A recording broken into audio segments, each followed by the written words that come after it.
Hello, welcome to Kitchen Basics 101, where I teach you the bare bone basics as if you've never cooked a day in your life from the perspective of a mom. We are gonna make stacked potatoes today. Now, I have made a lot of potatoes, but I'm not really a big muffin pan user, but I saw this and I was like, oh yes, we definitely have to try this. So first things first, I've just got some regular russet baking potatoes and I'm just giving them a good peel. This is my method. You can peel them however you like. I have water in the bowl and I had put my potatoes in water because if you don't, they'll turn brown. So I always put them in water, and I have water in here for when I do them on the mandolin. I've set my mandolin to level 1, which is the thinnest that it can go. And we're just going to very carefully cut our potatoes into the tiniest, thinnest little strips that we can. Now, I want you to be super careful. If you are prone to accidents in the kitchen, you need to use the guard that comes with your mandolin. It sticks onto the top of the food, and or you need to get yourself a glove, okay? I feel pretty confident, and I've used a mandolin 1,000 times, but if you're not confident, it can hurt you. It's a dangerous thing to use. See how skinny, how thin, okay? Can you do this without a mandolin? Sure.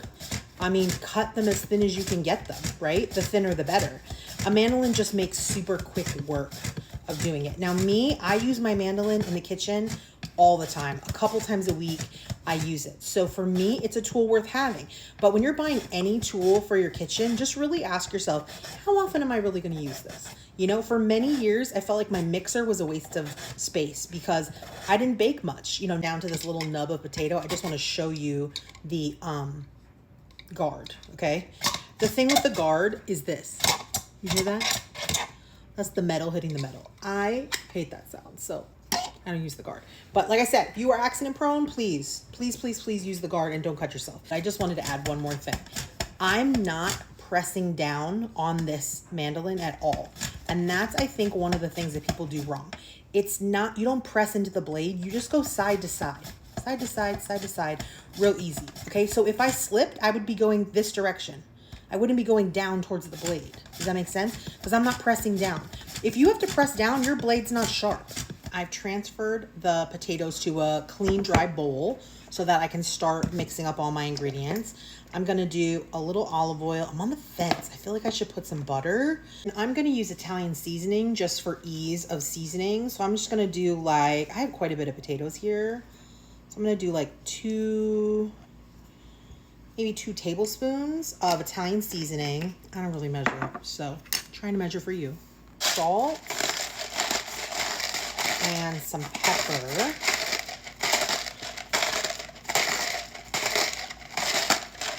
I would say I gotta do at least a tablespoon of salt and a tablespoon of pepper. If your bowl of potatoes is this big, I used 4 gigantic potatoes.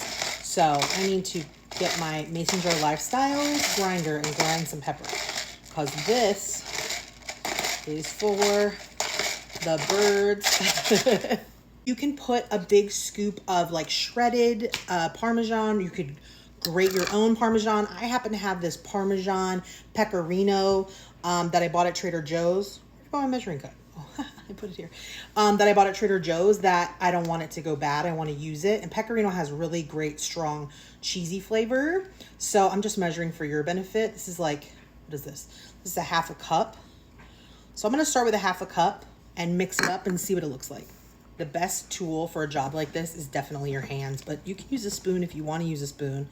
We want to just toss and make sure that every single potato gets some seasoning and gets some cheese and gets some oil. Everyone gets some love. You can see why I wear an apron. I already got it all over myself. No one's surprised. Okay, so toss everything together. I wish I had put it in a slightly bigger bowl so I could toss more aggressively. I should start using my big metal bowl and show you guys. When I cook without you, I use my big metal bowl, but I just feel like you can't see me when I use it because it's so big. But a job like this, a really giant bowl, would make this so much quicker because you could just get crazy with it. My hands are still dirty, but everyone looks great. I don't want to wash my hands because I'm gonna get my hands all dirty to put it in the muffin tin. Okay, so let me back so you can see the muffin tin. So then you're just gonna layer them in My potato's too big for my muffin tin. Crap. Oh, what are we gonna do? My muffin tin's too small for my giant freaking Costco potato. Well, I guess we just smash it in. Yeah? Let's just smash it in there. So you're just gonna layer each one with a stack of potatoes in each little muffin tin.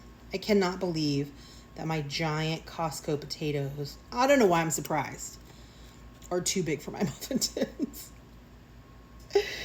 That is crazy and hysterical. All right, so I'm gonna stuff them like all the way to the top, I think, because I have a lot of potatoes here.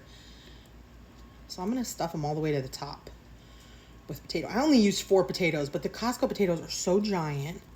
Yeah, I'm gonna stuff it to the top because they're not gonna grow. They're potatoes. Okay, I'll be back. I only used 4 potatoes, but because they were Costco potatoes, they made so many. So I have 24 cups full because this is just 24 cups of them. How funny is that? So I pushed them all into the stacks. Now I'm gonna cover them with foil just to get them cooked a little bit tender. I have my oven preheated to 400 degrees. I'm gonna pop them in for about 20-30 minutes covered. Then I'm gonna uncover them until they get crispy and brown and delicious on top. Potatoes like this do take a long time to cook. They are a labor of love, so be patient with them. You're gonna wait till they are fork tender. You can stick a fork into them and it's tender to know when they're cooked all the way through. Okay, so we'll be back. Okay, I took one out of the oven so we could check it out. Fork slides in easily. Look at the crispy, crunchy, like it's really hot. I can't touch it, it's really hot.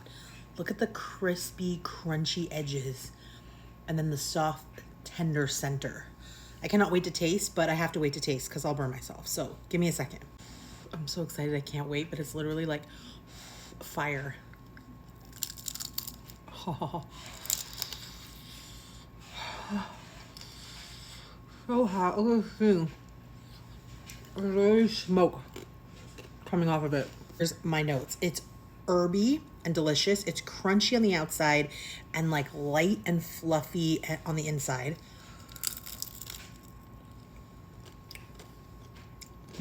Like a delicious like baked potato on the inside.